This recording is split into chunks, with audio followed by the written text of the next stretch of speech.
Գիտեք, թեմաներ կան մեր հասարակության մեջ շատ դժվար է բարձրաձայնել խոսել դրա մասին, իդեմս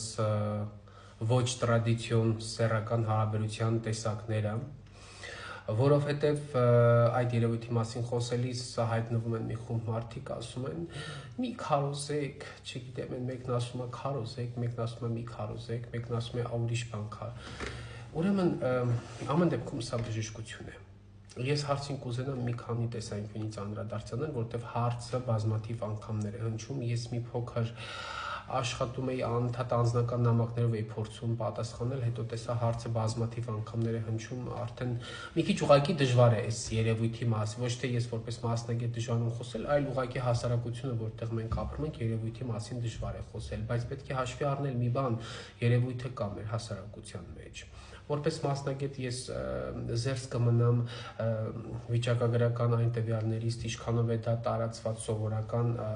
տղամարդկի փոխհարաբերության մեջ, ինչքանով է տարածված ամուսնական զույգերի մեջ, դա էական նշանակություն չունի, այստեղ էական նշանակություն ունի երևույթը։ Օրալ տիպի կոնտակտների ժամանակ կա ռիսկ սեռավարակներով վարակվելու։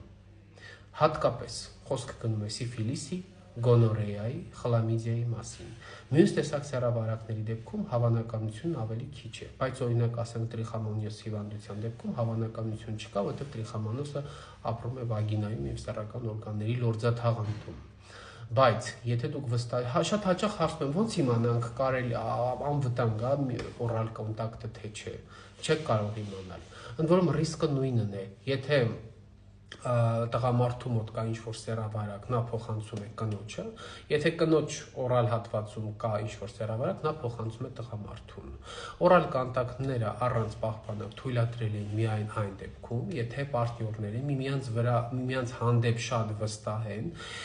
եւ սեռական ճանապարհով փոխանցող հիվանդությունների առումով եւ ոչ սեռական ճանապարհով փոխանցող հիվանդությունները, իդեմս այնտեղ նշիկաբորբերը, լնդերի հիվանդությունների հետ կապված, լեզվի սնկային հիվանդություն եւ այլ, եթե բոլոր առումներով դուք վստահ եք միմյանց վրա, որ չկա, ապա այդ դեպքում օրալ կոնտակտները չեն ներկայացնում որևէ վտանգ։ Բայց հաշվի առնելով այսօրվա բազմազանությունը, զուգընկերուհիների հաճախակի փոփոխությունները, այդտեղ տղամարդկանց պարագայում ավելի հաճախակի են իրենք զուգընկերուհիներ փոփոխում,